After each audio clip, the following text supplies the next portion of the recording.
You're not doing good? Or you're acting? Mike, this isn't acting, okay? Please don't break the fourth wall.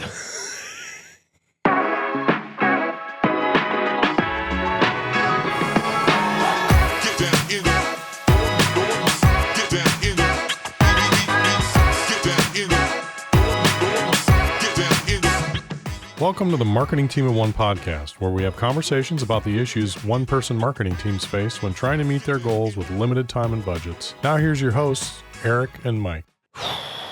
All right. I think we're joining a tense situation in progress here. Eric, what is going on? I think I'll be all right, but it's been tough. I'll be honest, okay? I don't usually cry, even though I'm on the crying couch. The more stoic of the two, right? Usually less emotional. Way less emotional. But I just hate it when you go into a presentation, you're showing maybe a logo or something with a client, and they just stare at you and are like, what is this? Why did you do this? Why? This isn't what I asked for. So it's like you're going into this session with someone who's a stakeholder in this project, right? Yeah. And they're just unable to provide any kind of feedback, or any feedback they give you is not helpful or can't help move things forward. It comes across as being very accusatory, and it sets up a situation where it's just everybody feels like they're against each other. It's a very somewhat negative environment that is not really conducive for productivity and getting anything accomplished. You know, I don't know what I'm more sad about is them coming across as being mean, even though they probably don't even intend to be. They're just confused maybe, and that's not their fault. They're just, something got missed, or there was a detail that was skipped, or they put up way more emphasis on something in their own mind than you did when you initially had the kickoff meeting. Ultimately, a lot of these things come down to subjectivity in what's being created and what's being worked on, right? Yeah. And so it takes a lot. It's an art. There's an art to like trying to get the right feedback and to help move things forward, right? I mean, that's really what you're talking about. It's definitely a nuanced process for sure. And there's a lot of things that elevate that situation beyond just a business meeting or download of information or things like that. And so it's about nuance. So let's say we're going into one of these feedback sessions what are some tips, like even going into it, knowing that you're going into a session? And I should clarify, like there are ways to get feedback that are more asynchronous and stuff like that, right? Sure. That you can, use your project management thing. Hey, here's this thing. What do you feel about it? But like really, what we're talking about is having a meeting carved like a out, face-to-face, like face-to-face Zoom and stuff like that, and where there's going to be a live conversation happening to solicit feedback, ultimately with the goal of moving this thing forward, like leaving that meeting and having actionable feedback to move forward. Right? Exactly. Okay. Yes. So if we're coming into this situation, how do you feel? What are some things that everybody, like both from the person who's created the work and is soliciting feedback, and also the person who's giving feedback, how should they be? Let's start with the person giving feedback. How should they come into that? They need to understand who they're talking to first. Is this the person who actually did the work themselves, crafted that themselves? Most of the time it probably is, or that person will be in on that meeting. So because of that, they're going to have a lot more ownership over it than if it's just two project managers sharing a PDF and going back and forth over it. So there's a heightened emotional state potentially with that person. And so understand and go into those situations with a little bit of grace and understanding that everybody is there for the same purpose. People are going to come to it with a lot of different understandings. They may come into a meeting and see something that was totally out of the blue and surprising to them, but if there's a case made for it, you need to be open to listening to what those cases are for whatever they're presenting. As a society, we'd probably be better if we just acknowledge that misunderstandings happen. Wow. Yes, that's right? Beautiful. Beautifully said. And just and know that you're not going to, as much as you'd like to have everyone be on the same page, it won't happen all the time. right? Especially when you get into the subjective things that a lot of these feedback sessions are dealing in, right? And it's messy, yeah, because everybody comes to that subjectivity from a totally different place. Now, obviously, if you've got a long-term relationship with that person, that's the advantage to having those long-term relationships, is you know where they're coming from and kind of know their stance on a lot of that stuff. So it's a little bit easier. There's more of a shorthand that you can use on a lot of those things, right? And that's helpful. I mean, totally. that gets you through a lot of issues very quickly. I guess it's really like we say, kind of, how do you enter the room? You know, what's your headspace when you get into that? And do your best to not make it adversarial. If it is something that's very different, appreciate the creativity around what that solution may be, and try to be compassionate to what they've done. Now, if somebody's not done the work and not paid attention to something, and it's very obvious, you know, obviously, then you have questions, and you can feel comfortable asking those questions and moving on. But understand that with so much subjectivity, even things that you may assume were very clearly outlined, and I think this is the most important thing, may not have been that clear to everybody on board. Yeah. And ideally, you've got a process to kind of get to those things. And I think that's important to understand. What is the hierarchy of importance behind the issues that you have mentioned? Because during a project, let's just say a logo, for example, there may be certain things that are very appropriate that you understand, and you may want to go down a certain path with colors or a look and feel on certain things. And if it's not discussed and clearly outlined when you're going into that project, you may be going down a path where they come back and are very shocked and surprised, and maybe feel like it's too much like their competition, or I don't like purple. I thought we talked about that. You know, those are kind of things. Anybody like purple? Come on, purple's the royal color. It's the color of royalty, Mike. Who doesn't love purple? You say that because we're in Sacramento and the Kings are prominent here, huh? And I'm a big Prince fan as well. Okay. So okay, there are people who like purple. Thank you, Mike. All right. Talk about not connected to his community, Mike. Jeez. It's the contrarian nature. Just well, you are a hockey person, and that's different. We don't have hockey here. This is California, by the way. We don't play hockey in California. There's 3 professional NHL teams in California right now. Follow the money, I guess. Just saying. Okay. All right. We'll acknowledge that purple it can be used in certain instances. Yeah, let's get back on track. All right, here. Okay. We've established purple as one of the better colors out there. I know I've done it a lot when I talk, like, I could spout off 50 ideas in 2 minutes really quickly.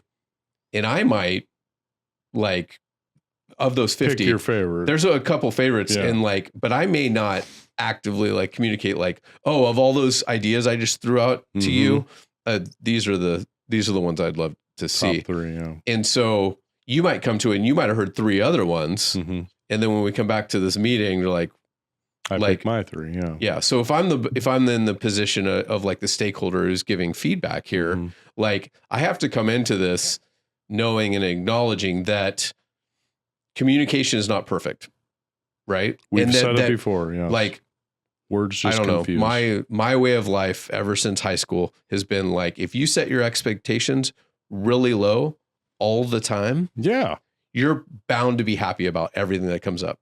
Love that. Any party you go to, this party is going to suck. Yeah. And you show up the party, and the party may be mediocre, but at least it's better than sucking. Yeah. And you're pleased, right? So go into a feedback session knowing, like, expecting very little. That may not be the best approach for most people. I understand that, but I think having that sensibility to it and know that there's communication is messy and there may be misunderstandings. And that kind of blunts that the agitation maybe within you is like, well, I went in here with some low expectations and they're really doing great. Yeah. I mean, that's a terrible way to position, I guess. I know it's sort of professional service, but it is interesting approach. We might want to try it on a different website, you know. Yeah. Set your expectations very low And you're bound to be impressed. I love that. I think maybe instead of like setting expectations, but maybe the expectations around some very subjective things. Yes. Right? Yeah. Like if I go into this meeting and I go, I hate purple. Why did you put purple in there? Well, we've established that purple isn't as evil as I think it is. And a lot of other people might like purple, right? Why would we dismiss it out of hand? That's a very subjective thing, right? So don't cling to those subjective things so quickly, even like as you get into something like that. Same with certain words, right? Yeah. Like there are words out there that people hate and for unreasonable. Trying to think if there's any particular words I hate. I know people who have strong feelings about certain words. Examples? I'd love to. Moist. That's an extreme example, but what I'm getting at is that there's that some people have can cling to certain words too. Like they assign other meaning to them. I think acknowledging that, like, yes, you are a stakeholder in this, but you also have to kind of see beyond that and see that, like, you know what, like your subjective things may not be right. Like might not be the most important thing when it comes to where this is going and what the intended. Making those assumptions is pretty dangerous, I think, because especially with creative people, because creative people's, their job is to make something that maybe doesn't fit a certain standard or a certain style. You know, they want to make a splash and an impact. And sometimes the way to do that is to think outside the box, as we always hate to say. But in a sense, that's really what you're getting paid for. And sometimes that can be shocking and surprising. And it is funny to see that in clients' faces when you're in that, and maybe you've hit on a nerve that they didn't know they had even. And that's what's really, you've got to be able, as the person giving feedback, understand yourself a little bit and understand how you're communicating to your audience and the people taking that feedback, and making sure that with everything you're saying, it's all aligned towards the goal of succeeding, whatever that project was. And that's, if you keep that in mind, I think that's a really healthy approach to it. Understanding that the person that's doing this work for you is trying their best to help you as much as possible. Be open to that and appreciate that effort first. Even if you've got a difficult issue with something and your instincts are, and I've been in the meetings with many people who they can't really give the compliments too easily, but it's really easy to say the three things they hate about something. And that's probably just human nature. And I'm not picking on anybody in particular, because I think that's our, you know, the internet is built up on positive comments everywhere, on every comment thread everywhere, right? Totally. Yeah. That's what the internet was built on. The news. Positivity. Yeah. The news. That's all they show on the news is just the good stories. So that's a good point. So yeah, it's a natural instinct to just go, you know, guns blazing. So fight that urge. You have to go in with an open mind, right? And not be fixed on any one thing, and be able to, probably for both sides too, right? Like, don't get, like, even for the people who are soliciting feedback, right? Go in there with an open mind, like maybe not have a strong attachment to what you're doing. Yes. If you do have a strong attachment, it would help to have some things to back it up. Like for me, like data or reasoning behind it. Like, why'd you pick purple? Well, it's really royal. It has this feel of luxury, right? That's a thing. 84% of the world's population likes purple. Yeah, something like that, right? Like, instead of just saying, I don't know, it looks cool, I like it, I'm a big fan of purple. You know, like that. You're not gonna. There's not going to be a good conversation there. You're really just kind of building up your tribe of purple lovers against people who don't like purple, right? So, like, being able to be open-minded on both sides is another way to, like, as you're going into that feedback session, just keep an open mind of what's to come. Well, and that's a hard part when you're the creator, right? Is that the science to be able to be a successful creator for a long period of time is to practice that muscle of putting your heart and soul and everything you have into something, and then backing away from it and realizing that you might have to strike that from your resume, because it just may not resonate with the public. And even though you put your heart and soul into it, and when you have to, it's maybe going to end up on the cutting room floor. And that you just have to live with that. And that's a hard thing, but realize that it's not you shaving off a piece of your actual muscle and putting it out there. It's not really a part of you that you have to have but I mean, to that point, you are the one who is so close to it. Yeah. It's your thing. It's your baby. I totally get why you would be in that mode. But you don't want to come into it defensive, right? Like you want to, again, kind of more open-minded about it. Yeah. That's a hard thing. It's a really difficult thing, and you have to be very emotionally secure on both sides. And it really is both sides of this that we're talking about, not just the client side or the producers or the vendor side of things. It's really understand that, the successful things that come about. Think about the crazy stuff we see big agencies and big companies doing. They have to have a lot of faith that some of the crazy stuff that they do for advertising, they have to be very open-minded on their end and understand that they're taking calculated risks, but taking risks nonetheless. And some of that risk is handing the keys over to an ad person or a marketing person and saying, hey, if that works and that's a successful thing that gets people interested in our product, I would have never thought of that. That's crazy. Yeah. Maybe that's what's successful though and required for that. So it takes that leap of faith. Okay. So we've entered the meeting. We're kind of not holding too firm to any expectations. We're going into it with an open mind. And now, so we're in this part where we're revealing what we've been working on. What are some common phrases you would hear that positive give you or pause? negative? Let's start on the negative, and then we can figure out how to fix that negative side. Of okay, things. That's good, dude. We'll diagnose. We'll do a little role play. Thing here. Yeah. What's the problem here, Eric? What is this? This is not what I asked for. Like, what were you thinking? I'm sorry. We had done the work before, and I thought we had a lot of conversations. Maybe we missed something. What specifically are you reacting to that you just there's some things here that are relevant to what the problem is that we're trying to solve. What do you see here that isn't matching up with what was expected? There's way too much purple. Way too much purple. But I did not ask for that much purple. Is this like number one on your list of things you just, there's a no-go on purple totally? We can have purple, but man, that's way too much. But it does symbolically represent a lot of what your product is all about. You run a basketball team, right? The Kings? Yes. Okay. Kings are royalty. Okay. So purple just matches with that theme to begin with. But I don't like purple. Okay. Well, what's going to work for your audience? What do you think they would react to? Because we're trying to get more people to go to these games. Do you think is this a personal preference thing? Yeah, it might just be a personal thing. You know what? I think you needed to see it first, and it's good to have that knowledge. Okay. And I feel like we've learned a lot from your hatred of purple. Yeah. And what colors come to your mind? What would you like to see this basketball team? That's a good question. Name the Kings. I definitely don't want it to look like the Lakers. They're our competition. Okay. How about a whole bunch of black? We need a contrasting color to that. We need something else to go off of as opposed to just black. Black, white, I don't know. I'll know it when I see it. Oh gosh. Do I need to stay in character for that reaction? Because that's a hard one to hold. You can break character on that one. Thank God. No.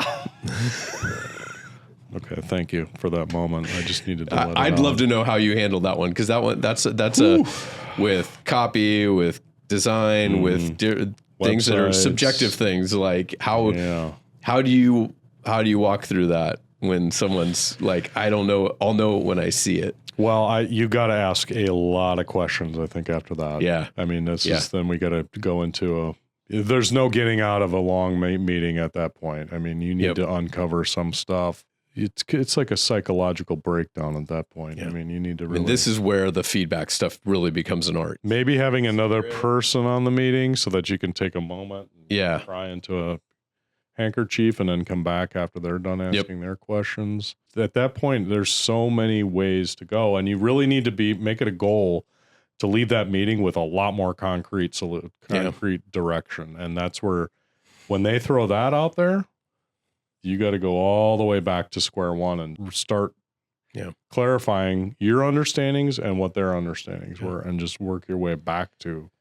Do you think that there's other stand-ins, like little things like that people could like substitute that phrase for, like when they say, I'll know it when I see it.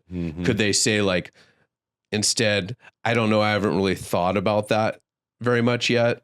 Or like my thinking is it's an organization of thought and you've put something out and people haven't really thought it through. They haven't had a chance to think it through, or they've been presented with new stuff. So they haven't had time to process it. That's part of it. Yeah. I think, right. Yeah. And they don't know how to get it out of their head to move it forward. Right. So you have to kind of talk through some of that stuff. And that's a good alternative to what I just suggested, where we pepper them with a million questions.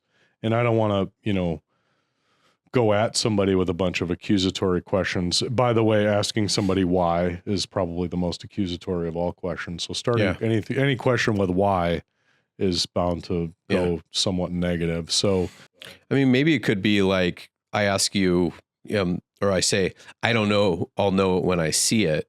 You could say, well, why don't we just take a little bit of time off and we can process this stuff, and you can think about what's not hitting. Yeah. Like that would be one way. That's another good way of kind of diffusing things, especially in a time constraint situation. Even if the whole project, if there's only a short amount of time for a meeting, it does help for them to go back on their own. And, a lot of the presentations that we'll do around branding and things like that, there's always a process of some minor feedback after the first presentation. Oh, I like this. That's neat. Oh, you did it. That's funny. I appreciate that.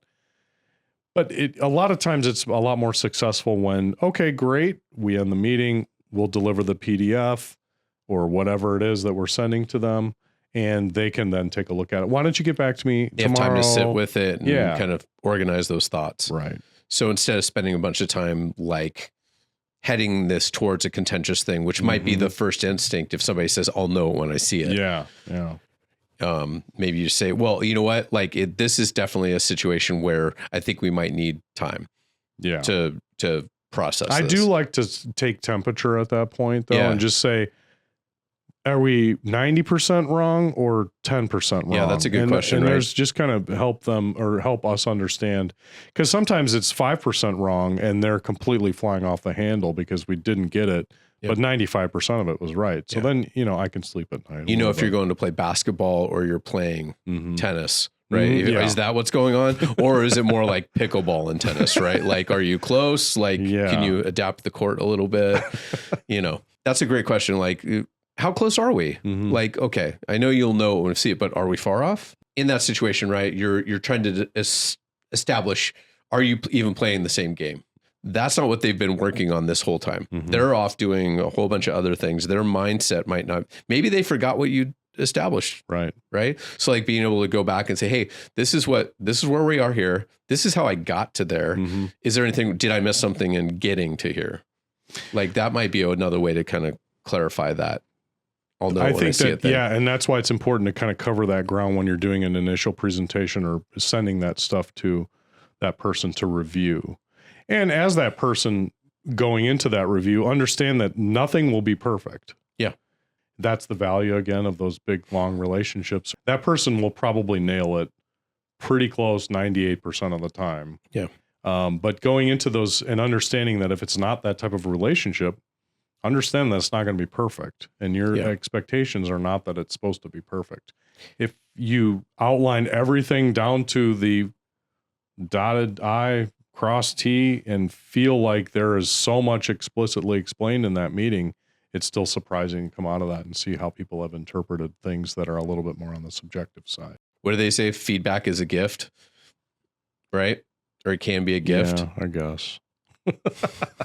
Right? Like, I think as creators, sometimes you can get kind of locked into a view of things, right? And being able to like get feedback from other people who have a different point of view can really help you see.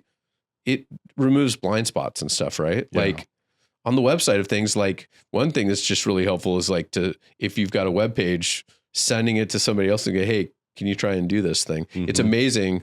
You send that to 3 or 4 people, you might see 3 or 4 different ways of going through that web page, right? It's like, and it helps reveal those things. So like going into feedback sessions and acknowledging that this feedback can help improve you as well as the creator, to create something that's better for everybody too. This is why when we do any sort of project, and I would make a pretty blanket statement on things, that we allow for 1 or 2 rounds of revisions on everything we do. I mean, it just goes without saying. It has to. So understand that this isn't like I'm done designing something for you. Take it or leave it. We're all done. Yeah, that's it. Good luck. I'm going on break. Just doesn't work that way. No. There's massaging of the process that's built into everything that we're doing. And that's just part of creating. We have some wonderful clients that understand that and know it's going to take a long time to figure out this very nuanced piece of communication. And we're going to hit and we're not going to hit and we're going to miss. But they understand that they're in it for the long haul. We are too. And eventually it's going to be greater than anything that one person given, a short amount of time can produce. So we're talking about like these feedback sessions. We're in a meeting, we're either on Zoom together or we're in person. I know a lot of places it's emails. You're sending, you're throwing, as I like to say, throwing it over the wall and waiting for stuff like that. My opinion is that everyone has to be really good, really clear communicators and everything in that kind of asynchronous where everything's kind of typed up and everything. Do you think there can be good feedback given in this asynchronous thing where there's a lot of tools that provide that kind of feedback and everything? I have mixed feelings. A lot of it depends on that person and their ability to communicate and really get to the point of what, it could eventually sound like. They may type a lot of words, but it might sound like, I don't know what I like, but I will when I see it, kind of a thing. And that's always challenging. I mean, seeing things typed out, and that's where it's like typing emails. You got to be careful. You can't joke around and be super silly or anything like that, because things can be misstrewn very quickly and easily with punctuation sometimes, where all of a sudden you've really hurt somebody's feelings because you weren't super clear on things, and that's where it gets into a little bit of a danger zone, I would say. So it's always nice to kind of hear from them, talk it out, because that gets into that dynamic that I think is really important too, where if you do have those kind of misunderstandings of where things are at and people are honestly telling you, I don't understand what you're talking about, which is hard to say to a client. Because it makes you think you sound stupid, even though you're trying to clarify things. I try to always understand that my questions and my perspective are super valuable, even if they might be less informed about certain topics or subjects. The strength of what we offer is that outside perspective, which is why a lot of people come and talk to us and why we do a lot of work for people that need us to kind of interpret the vision of the general public. How are they going to take this? So it helps us to not be in the weeds with these people, which is hard if you're in-house. Sometimes that's a challenge. If you're an in-house marketing, you're in the weeds already. So having that outside perspective is super valuable because there's interpretations that are made that you may not know are being made. That's also why I like to have people explain things to me that maybe are very nuanced and difficult to understand. Tell it to me 3 different ways. Or explain it to me like I'm 5. There's a lot of different techniques for getting people to try to reinterpret their vision in their own head. And this can be on both sides. Creative person or the marketer or the stakeholder or whatever, is try to explain. If people are not understanding it, or even if you've got the time and feel like you can sit there and explain it, try to do it from 3 different angles. If I was this person, or if I was this customer, or I was seeing it from the outside as this person, how would they interpret that? So I know that we try to offer a lot of that feedback or insights to people, but that's super valuable. I don't know. I'm becoming a firm believer in, like, if you can't get it, if you're trying to default to email feedback and everything like that, if there are weird questions that come up in that first round, you're going to save yourself a lot of pain and headache by just trying to get in a room together, get in a Zoom room together, and let the conversation happen. You're going to save yourself a lot of future pain if you can do some of those things, like some of these tricks you're talking about, like coach 3 different explanations of the problem, you know, like explain it to me like you're 5. You can do that way quicker in a call than you could And over it still emails. surprises me. Sometimes you ask them that and they explain it to you. You're like, holy cow. Like, what? Yeah. Okay, now I get it. Like, It's happened so often. So often. You're like, shocking. oh, that's what you mean. yeah. And you could be 2-3 meetings in and they've sat there and explained it to you many, many times. And, you know, I mean, we're all smart people. It's not that nobody doesn't have the mental capacity to figure it out. It's just that the vision, sometimes getting it out of heads and into people's other heads is a messy process. So let's talk about everybody's favorite scenario when trying to get feedback. You've got multiple stakeholders. Like 1 or 2, Mike, or? I'm talking like maybe 6 to 10 sometimes. Oof, that's a rough one. Who feel like they need to have input on things. Yeah. Like, what do you do? Well, one, try and avoid it at all costs. Like, like let's say I think almost anytime there's any other kind of stakeholders of that size, like, well, you need a decider. Yep. You need that galvanizer. The one person who's going to be like corralling all that stuff and playing the kind of like the manager of all those things. Or you have to do it yourself, which that's really tough. Extra credit there. Yeah, Right? that's a tough one politically too, because that's the thing is that person has to sit in a political spot as well. Yeah. And if you're an outsider, you don't have the wherewithal to do that. I don't think. Yeah. I think a lot of that, the more I think about it, like you've got a big group, and I'm thinking immediately back to like Betty in accounting, who felt it was super important that people had access to their financial statements easily on the website in a primary place, when they're like, that's not what their primary thing is. Yeah. Like, right. Like she had an outsized voice in the group because there's a mix of extroverts and introverts and all that stuff. Like, so I think being able to go into that and like know what are we working on? Where are we getting feedback on? And what are we trying to accomplish with this thing? That can help filter some of those things, right? In large groups, right? Like, yeah, I understand what you're saying, Betty. Yep. But that's not what this is for. We've looked at the hierarchy of needs for this project. That's number 18 on the list. Yeah. Basically. And you know what, again, go back to the organization and say, okay, this wasn't in our kickoff. Right. Everything. But so I don't know, everybody else, did something change? Should we, I don't know. It's weird. Revisit this list and reestablish what our hierarchy is on needs. Yeah. You do have to be a bit of a politician. Okay. Well, how do we get an agreement between you two? And do we have to have a bipartisan deal here? There are some situations where because I'll kind of, when I'm pre-qualifying newer clients, I'll ask them that question specifically. How many stakeholders are at play here? Yeah. And if it's more than 3, I get very nervous, and then prices start to go up because I know that feedback loops tend to get polluted, and I have no problem working through it. It takes longer. It just takes longer. It takes a lot longer. Yeah. And I don't know, you also run the risk of that. You have to be really good about keeping an eye on the goal, right? Because the goal might change as those feedback loops inevitably get longer. Yep. People will change their mind and lose sight of the goal. And that shifts.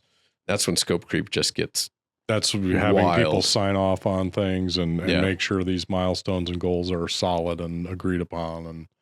And sometimes if, potential clients want to come and work with us and I see that red flag but they still want to do it, but they maybe have budget issues, I will say, okay, then somebody on your team, and I explain that scenario that they're the decider. There's no more than 3 in a meeting. We have to set down some ground rules around that if those challenges, because it just makes, scope creep. We've had legendary projects that have moved their way through the studio that, for one reason or another suffer from that. Yeah. We can talk about scope creep in a whole other podcast, but the idea of scope creep is that you've assigned project outcome and goals around it, and then the goals change, or the way we get to those goals changes, and it keeps adding or changing. Happens a lot on websites when you have a list of pages that you're working on, right? And then, but there's some inferred functionality that might be part of a web page or something like that. I don't know. It happens in publications we build too, right? Like, hey, we said this is going to be a 24-page thing, but well, we have way more to say. We need to expand this to be 48 pages. Yeah. That's a change in scope. That's in its that's a more abrupt thing. Scope creep is when it just kind of incrementally, there's all these tiny decisions that keep stacking on top of each other. That's why websites websites are ripe for that, because traditional print publication stuff, it comes on to just deliverable stuff almost in the sense where, oh, okay, you want another banner? Okay, that's fine. And you just keep working through a list. Websites, though, they're like, well, let's think about memberships. Maybe we do want to go down that road. And logins. Oh, and file repositories that are password. Yeah, let's think about, well, geez, now that's a whole different project. It's totally. That's all. We could have a whole series of podcasts about that one probably. But I think that when you have a bigger group, it inevitably is going to happen unless you get everybody on really a shared understanding of exactly what the goal is and be very targeted towards that. Discipline and communication, discipline and scope and boundaries. And we're only working on this and we're focusing on this, and being very explicit around that stuff helps. Yeah, for sure. So I think another thing that can really be, when we're talking about feedback, another thing that can be really kind of a challenge, let's say, is indecisiveness. Assuming you've kicked off the project officially, you've got the scope of what you're working on, right? Like, how long is it reasonable to let somebody sit with it? Well, I always say the most important reaction is the first immediate reaction. So whether you're looking at something or reading at something, or you're scrolling through a website design or something like that, that should be pretty important. And the gut is huge on this thing. Yeah. So that's where I limit the amount of time to get back. Now, depending on people's subject or schedules and how they run their communication with you, I mean, a week seems like a very long time, but because really you're just hoping that they fit in whatever that is, like an hour. Let's say they need an hour, but you got to figure out when they're going to fit that hour into the rest of everything else that's going on. That hour sounds about right. Like you should have a pretty good feel for what things feel like, whatever they are, right away.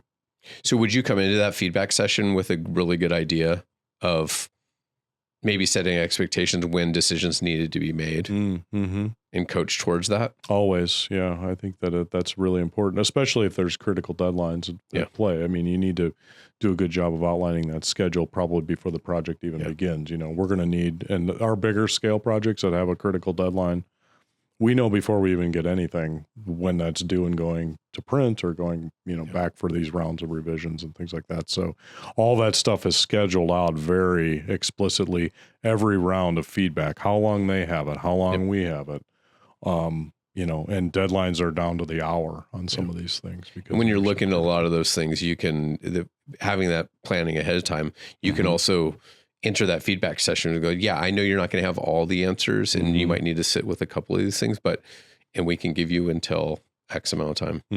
Yeah. And then, so it's not like maybe sometimes some people just need to think it through a little bit further. I speak for myself as an example, right? Yeah.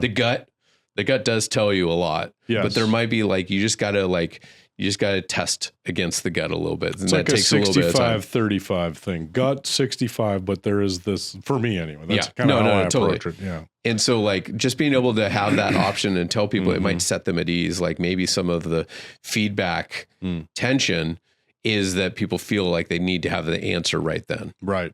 Right. So being able to allow a little bit of time after for people to digest and think about it. And that's a good thing to clarify on the beginning of those feedback rounds is say, you know what, we're going to give you this at the end. You can think about it. You don't feel the pressure. Take the pressure off of them to react, because sometimes those reactions are not productive. Yeah. Let's just say, and they may be a little bit more emotional.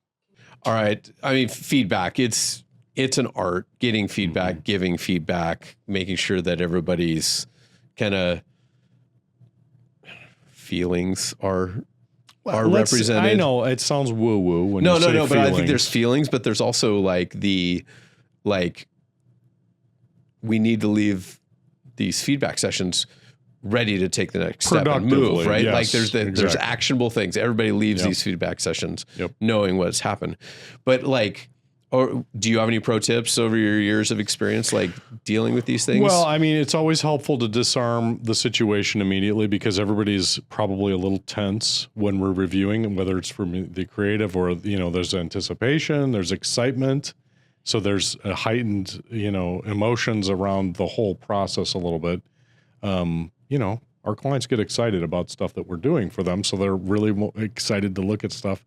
And if there's that initial disappointment, that's they should set their expectations low going in there. Very low, exactly. But if you are giving feedback, remember your first reactions may not be the most positive reactions, and really work towards trying to say the positive things first. Okay. And maybe it's just one big thing, but just say, wow, this looks like a lot of work. You guys did a great job. Thanks for putting in all this effort. I can't say that I like purple, and every one of these designs has purple in it. So we're going to have to go back to that. But I feel like that starting that way is just one of my BS detector goes off right away. But you're disarmed. You're still at ease, right? You're not, you may be like, okay, what's next? Which is fine. But at least you're not it looks like you tried hard.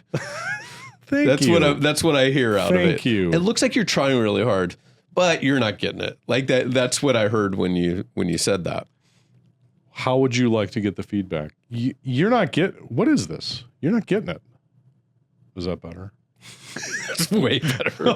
Way better. No. As the person. No, not at all. Not at all. Okay. I'm just saying soften it a little bit. Maybe I'm hokey and I kind of was a little too.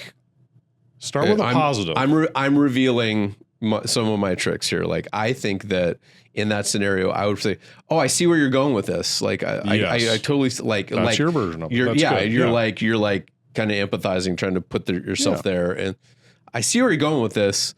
But there's a lot of I don't know if is that what you're talking about? It's the old compliment sandwich thing. Yes. It's the tried and true, but it does help people just kind of lower, because everybody's coming into it. There's anticipation, whether it's worry, concern, excitement, whatever it is. Just lower the temperature in the room a little bit. That's all. So instead of saying it looked like you tried really hard, can you point to maybe more specific things? I really like what you did here. Yes, that's perfect. The more specific you can be is better too, right? And as somebody who's giving a productive feedback, the art is to really, if it's not meshing or working, there's some things that can be working. Yeah. And so what that shows when you start off showing that and talking about those things is that could be the starting point of where things go next. If they're really falling off the trail, this is a good place to get back on the trail. And I really like where this is headed. Let's start here. Mm-hmm. If there's a real mismatch, that gives you a good roadmap maybe to get started on something. And I think from the giving feedback side of things, again, I like to think of it as well, I don't know, second, third grade, when they give it, when you have worksheets to fill out and they ask you a question and they start trying to teach you how to write complete sentences, right? Yeah. If you think about giving feedback in that way, so instead of saying, what do you think about this that we've got here? Mm-hmm. I don't like it.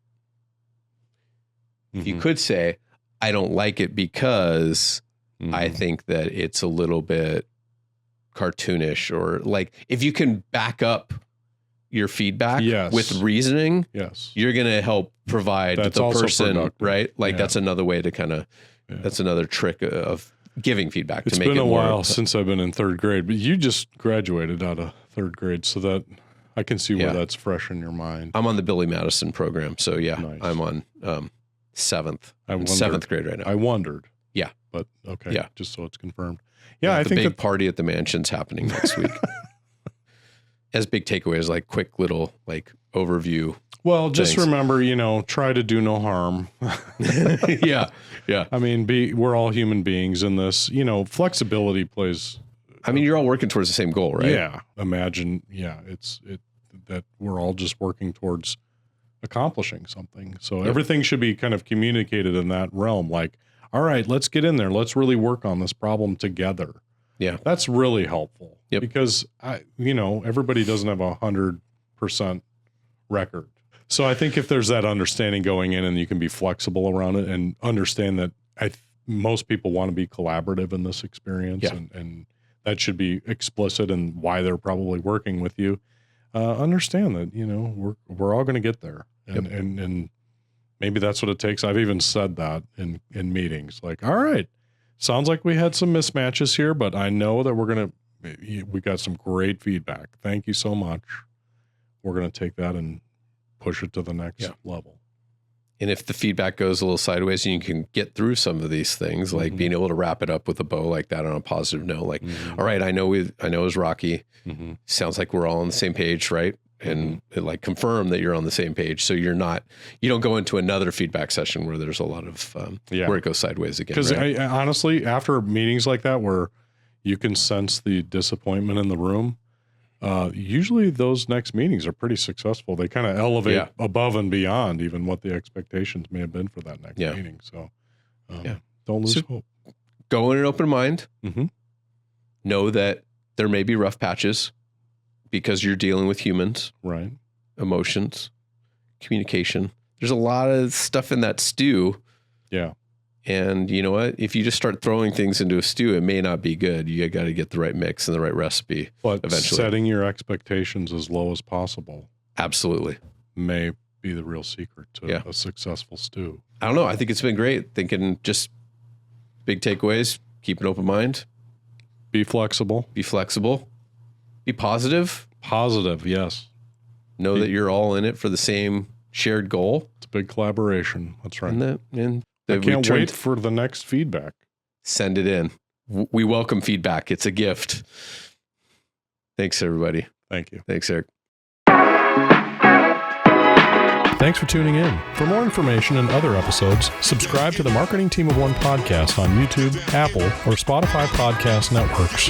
You can also chat with us on the r/Marketing Team of One subreddit or visit marketingteamofone.com to learn more.